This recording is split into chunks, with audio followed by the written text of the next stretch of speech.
इसमें कोई दो राय नहीं है कि जो दिल्ली पुलिस है, पैरामिलिट्री फोर्स है, वो होम मिनिस्ट्री के अंडर है। जब आप राजनीतिक फायदे के लिए इस तरह की बातें करते हो तो जवाबदेही आपकी भी बनती है कि गोली या पैलेट गन्स या टीयर गैस किसके आदेश पे चले।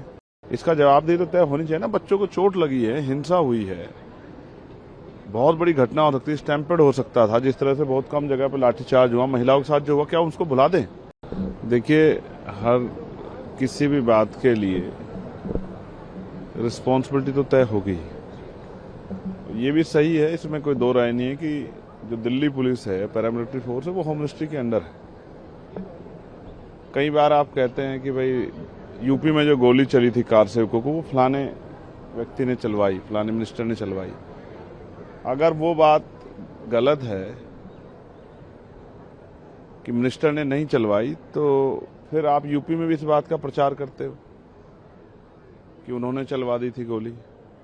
इसका मतलब एडमिनिस्ट्रेशन के लोग मौके के आधार पर गोली चलवाते हैं। तो जब आप राजनीतिक फायदे के लिए इस तरह की बातें करते हो तो जवाबदेही आपकी भी बनती है कि गोली या पैलेट गन्स या टीयर गैस किसके आदेश पर चले। तो जिसके आदेश पर चले उसको होम मिनिस्टर पे कार्रवाई करें।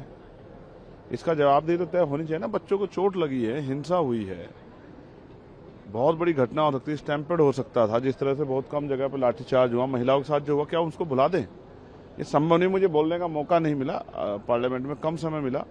अदरवाइज मैं वो सारी बातें रखता जो सुझाव भी हमारे पास थे, क्योंकि हमने इस लड़ाई को लड़ा है। मैं खुद यहाँ धरने बैठा रहा, पूरी रात बारिश में, 3 रात बैठा रहा, 2 दिन बैठा रहा। तो मैं रखता उन सब बातें, समय नहीं मिला तो मैं नहीं रख पाया। लेकिन ये सही है कि जवाबदेही सुनिश्चित होनी चाहिए।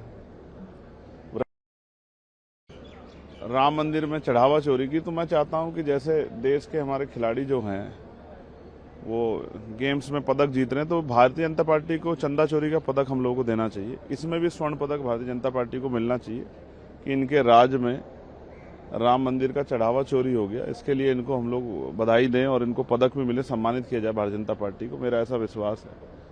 और जैन जी जिस तरह से संघर्ष कर रहा है और कई सांसदों ने उनके खिलाफ जिस तरह के बयान दिए हैं पार्लियामेंट में भी, कल कुछ जैन जी बच्चे मुझे मिले थे तो मैंने उनसे पूछा कि अब क्या करोगे, तो उन्होंने कहा जो जो हमारे खिलाफ बयान दे रहा है उन सब के आने वाले समय में जब हम दोबारा नया आंदोलन खड़ा करेंगे अपनी मांगों को लेकर, तो उनके घरों का भी घेराव करेंगे हम, जिन्होंने हमारे खिलाफ चाहे मीडिया में बयान दिया हो, हमें उल्टे अपशब्द कहे हो या हमारे बारे में जो है गलत बातें कही हो। हम अपने मुद्दों को लेकर संघर्ष कर रहे थे, या पार्लियामेंट में जो भी सत्ता पक्ष के लोग, हमारे एनडीए ग्रुप के लोग हमारे खिलाफ बोले, उन सबके घरों का घेराव करेंगे। तो वो मुझे लग रहा है जैन जी बड़े गुस्से में है और सरकार को सावधान रहना चाहिए जैन जी से। आपके राज्य की खबरें, आपके शहर की खबरें सबसे पहले जानने के लिए देखते रहें अमर उजाला। चैनल को सब्सक्राइब जरूर कर लें और पाएं हर अपडेट।